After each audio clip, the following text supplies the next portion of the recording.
All of old, nothing else ever. Ever tried, ever failed, no matter. Try again, fail better. Samuel Beckett. Welcome to this week's episode of Warfare, Advancement, and Revisionism. My name is Preston Floyd, and as always, I'm your host. I'd like to thank you all for joining me this week. If you're a newcomer, welcome. And if you're a returning listener, thank you as always. Please feel free to go back and peruse our backlog of episodes.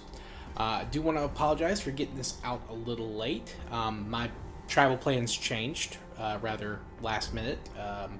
They decided to just keep our office closed all this week, so I went ahead and came home.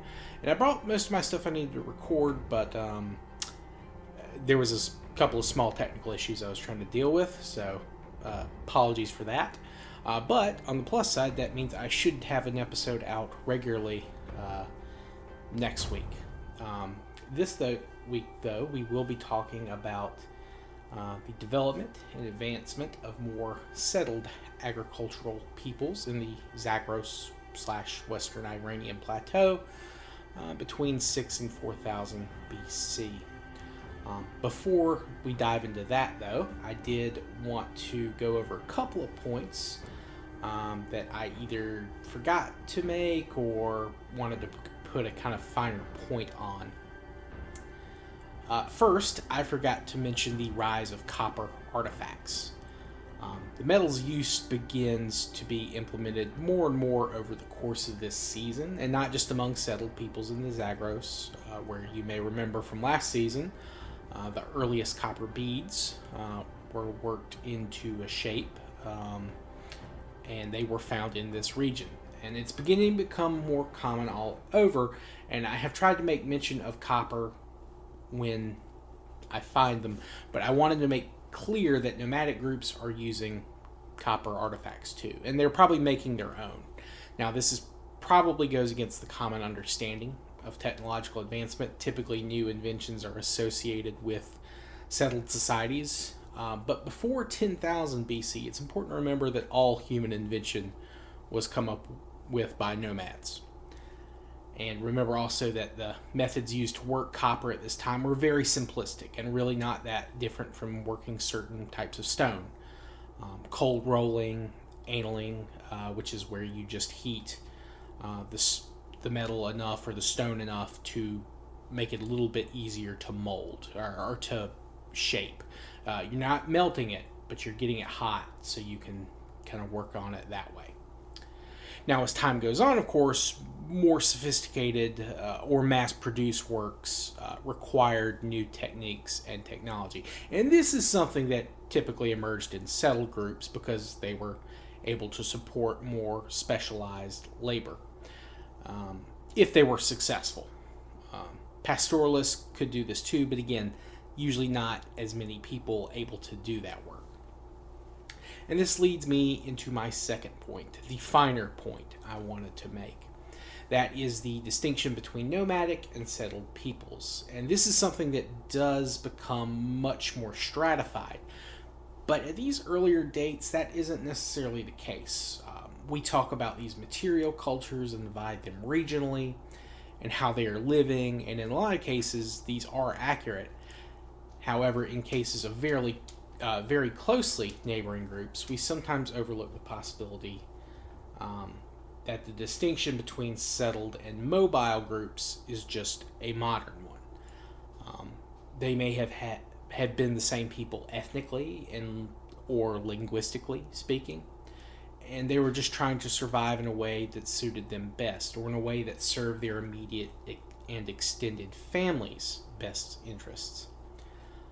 And I can fall into this way of thinking quite easily because in my case, when it comes to history, my primary focus is conflict between different people and peoples and places. And while I am trying to be a little bit more broad-minded and cast a wider gaze in this show, I sometimes fail at that, or at least I don't make things clear. But I am going to, of course, keep trying to improve, though. Now, in terms of the same peoples practicing different lifestyle modes, we have historical examples of this. It's not just something that in history is generally taught or distinguished to the broader public or more casual listeners because, well, you only have like a limited amount of time in the classroom, and it's just easier to just paint things in a more black or white, A or B, one or two type scenario. But this is all stuff we're going to cover a little bit more later. For now, though, let's move on to the primary focus of this week's episode, which will conclude our direct focus on, well, probably, well, no, I should maybe hold off on that. I think there will be a return to some of these groups a little bit next week, but this is going to be kind of finishing off the majority of it. Now, last week and last season, we talked about the first sites where evidence of the Neolithic toolkit and agriculture show up in this region. Sites like Ganjdara, Ali Kosh, and others. Now, these weren't contemporary with the earliest settled sites of Anatolia, like Göbekli Tepe, or the other Tas Templar sites, or Çatalhöyük of Jericho, and the sites of Syria in the upper Euphrates River Valley. But they were in that next wave of sites to embrace that mode of life. And while they didn't last as long as those others, their impact on spreading agriculture and the Neolithic toolkit and pottery was important. Not to mention them starting to use copper in the region and possibly being responsible, or partly responsible, for kicking off the Copper Age in the Middle East.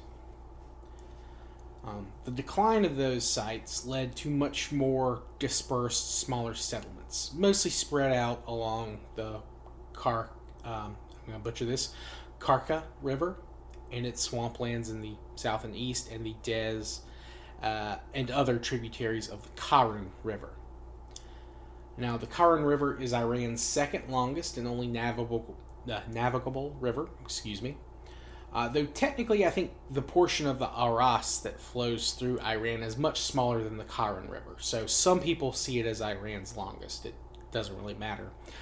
The name Karun is believed to be a corruption of the Kurang River, and where the Kurang meets the Beheshtabad River is the start of the Karun. Now, I could not find an etymological guess or breakdown of the Kurang. Early classical sources refer to it as the Pasitigris, and this meant something like the Little Tigris or the Tigris Minor. Now, the Karun did flow into the Tigris in the past. Now it meets the combined Tigris and Euphrates, the Shat al-Arab. Of course, all these have shifted course many times over the years, including both in the prehistoric and historic periods. Now, the agricultural sites that emerged in the Zagros after the collapse of the last group are focused either along these river systems or in and around the Iranian, Anatolian, Caucasian border region. The southern sites along the river and marshes relied more on said water sources for water for their crops and animals. The sites in the northern border regions still get, a little bit of rain, but they also had runoff from the mountains. There's Lake Urmia in the north, and though not nearly as much, the water they're getting via runoff is not as much as the other regions further south. Now, none of these sites, north or south, reach the same size as the earlier round of Neolithic sites, but there are more of them. The current round of sites are also firmly part of the pottery Neolithic. And remember, prior to this, Western Iran was part of the pre-pottery Neolithic a little bit longer than the people in Mesopotamia. Now, some of the older sites were occupied as well, but none became as large as they had previously until much later. There also appears to have been large-scale cultural change, or maybe the people living in said places were not related to the first inhabitants of said places. One example of this is the site of Ali Kosh. And the first settlement phase there, which was between about 7,500 to 7,000 BC, had larger single-room houses, mud thatch, and they had stone foundations with the dead buried under them. They also practiced several types of body modification, like cranial deformation, and the ritual removal of the same tooth from everyone's jaw. And this is something that people might remember: skull deformation, evidence of a connection, to maybe early Ubaid peoples. It's possible, though. Again, many people practice skull deformation. Now, about 500 years before the start of our season, Ali Kosh had been reoccupied, so about 6,500. The homes were smaller and made mostly of stone. The dead were buried outside the town proper, and I didn't see any mention of the dead that had been found having evidence of body modification. This period at Ali Kosh is called the Muhammad Jafar phase. Though it is abandoned, of course, by the start of this season, similar sites are found close by with fairly similar configurations of homes and pottery and artifacts. Now, the Muhammad Jafar sites last until about 5600 BC, give or take a century or so. And it is also around this time that the sites around the river systems were starting to grow and expand. These sites are typically associated with the Susian period or Susian material culture. The name comes from the type site of Susa, and the English name Susa is derived from the ancient Greek Sosa, which ironically came from the Susa in the Achaemenid Persian version of Elamite, which of course descended from the Middle Elamite name for the city, which was Susun, which was derived from the original Elamite name, which was written as Susin. Now, the modern city of Shus is very close by. In fact, it seems like the epicenter of the city just kind of moves a few kilometers away from where it had been previously over time. And Susa will become one of the primary cities and capitals of the Elamite civilization. However, around 5600 BC, and this period is referred to as Susian A, it actually, the Susian culture was actually not centered in Susa. Susa would not be founded until after this period has kind of ended. The first evidence of the material culture was found. It starts a little bit further east at a site along the Des River called Chogha Mish, or Chogha Mish, depending on the way you see. Depending on the source, it may be spelled slightly different. And it was around 25 kilometers east of where Susa was going to be founded. And it has evidence of small-scale occupation dating back to around 7,000 BC. But starting around 6,000 to 5,800 BC is when Chogha Mish kind of enters its own. In addition to a number of smaller buildings, a larger kind of singular structure was constructed kind of towards the center of the settlement at a high point. And they developed their own pottery. Though they do appear to be trying to copy the way that Ubaid culture did their pottery. They kind of like that style. They love beveled bowls. I think they found almost 2 million pieces of different beveled bowls. Though, of course, as time goes on, they develop their own style. It's more unique. It's got their own flair. But there is a lot of influence of Ubaidian, kind of this early phase of Ubaidian urbanization. They have a lot of the same features, though some of it appears to have been homegrown. They kind of have their own ideas. But there is definitely contact between them and their other kind of contemporaneous Mesopotamian neighbors.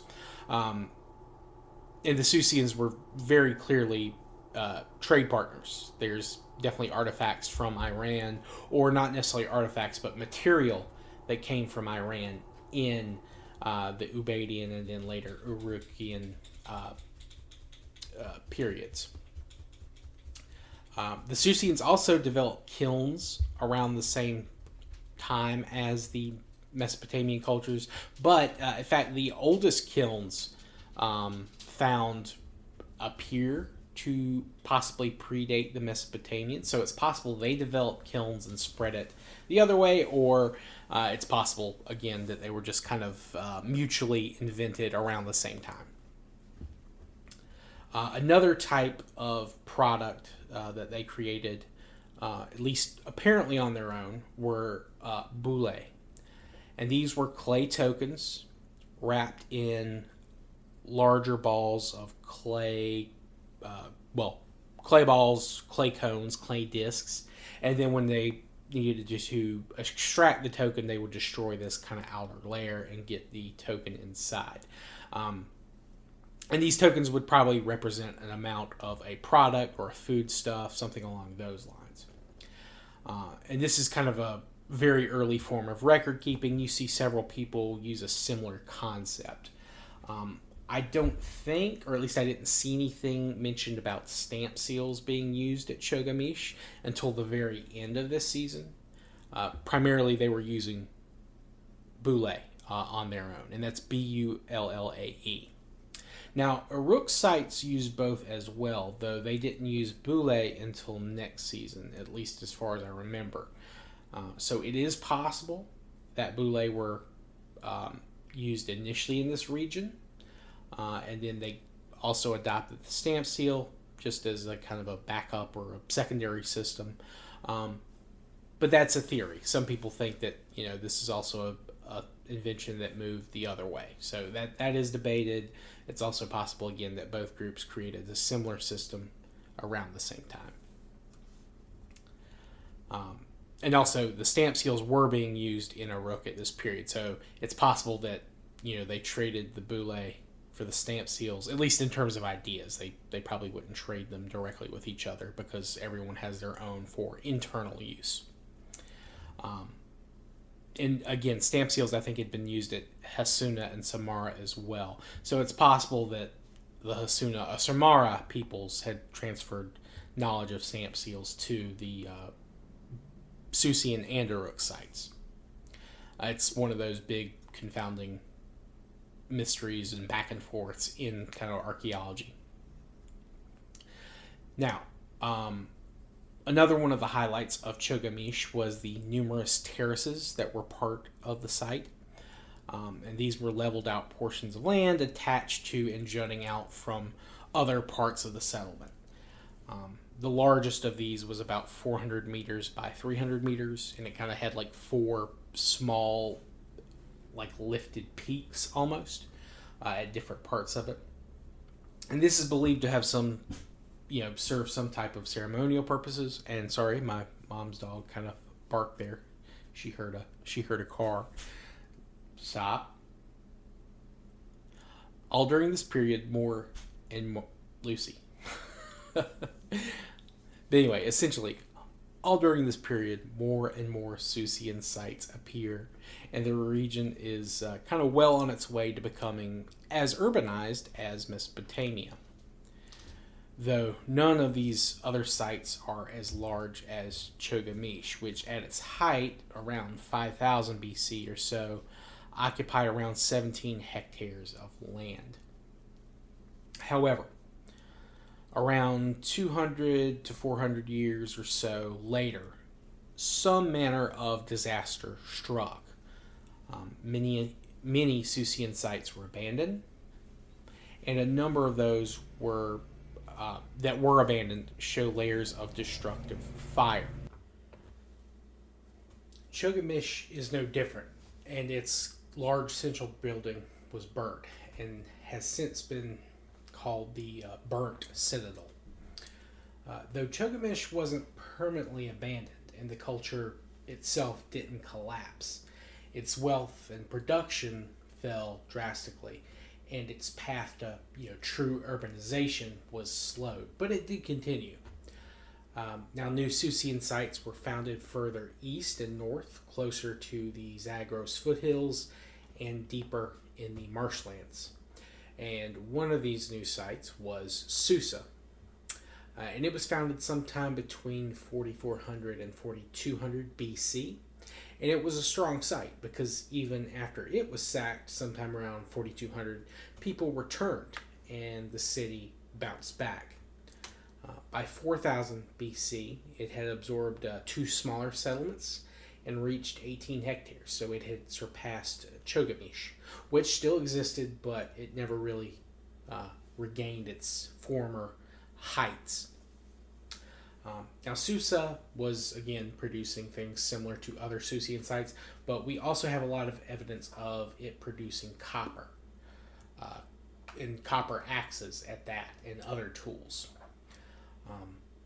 There is another important Susian site that was founded around this time to the southwest, and this is the city of Anshan. And like Susa, it will be an important city of the Elamite kingdom, and this will be kind of the focus of this area next season.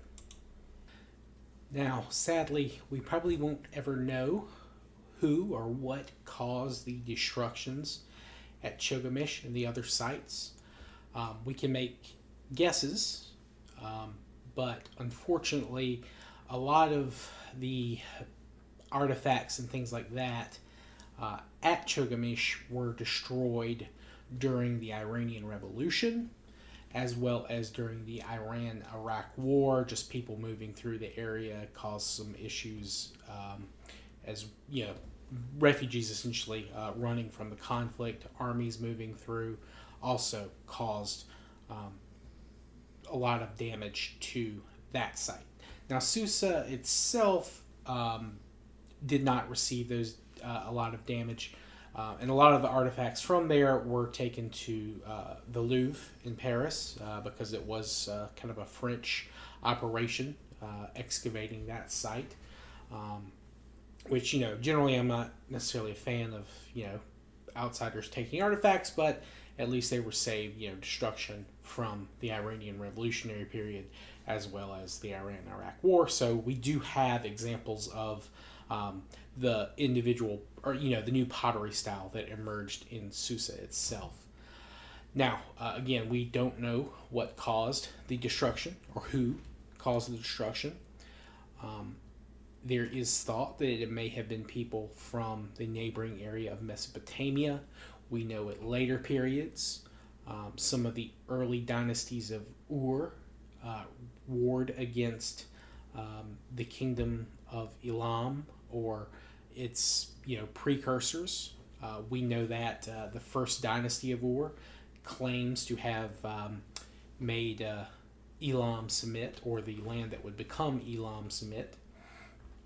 But it's also possible that, you know, there was some type of domestic disturbances among the Susian sites themselves. There could have been some type of famine that caused like a lot of internal conflicts. It's also possible that peoples coming out of the, you know, out of the mountains disrupted the Susian sites, and once they arrived, you know, they kind of adopted a lot of the culture and integrated themselves. And that is something that happens also in the historical period. So we have examples at later times of both Mesopotamian and peoples coming from further inland in the Iranian interior coming in and throwing the region into kind of a mess, as it were. And sadly, again, a lot of evidence and artifacts were destroyed, and that has made it kind of difficult to determine what happened specifically. And I don't know that we'll ever know, unfortunately. But again, we do see, again, the rise of copper. This is probably an area that enters the Copper Age much earlier and like more fully than, you know, some of the neighboring sites we've talked about. And in fact, copper is going to become so important in the region and so prestigious and kind of a status symbol, much like bronze does, that there's almost a delay in the adoption of bronze in this area. Copper artifacts remain a much larger portion of tools and things like that, even after bronze has kind of taken over in other areas. Now, this might be just due to a lack of tin or other metals to alloy with the copper, but there is a pretty well established school of thought that copper here was kind of a point of pride, and there was going to be a slight delay.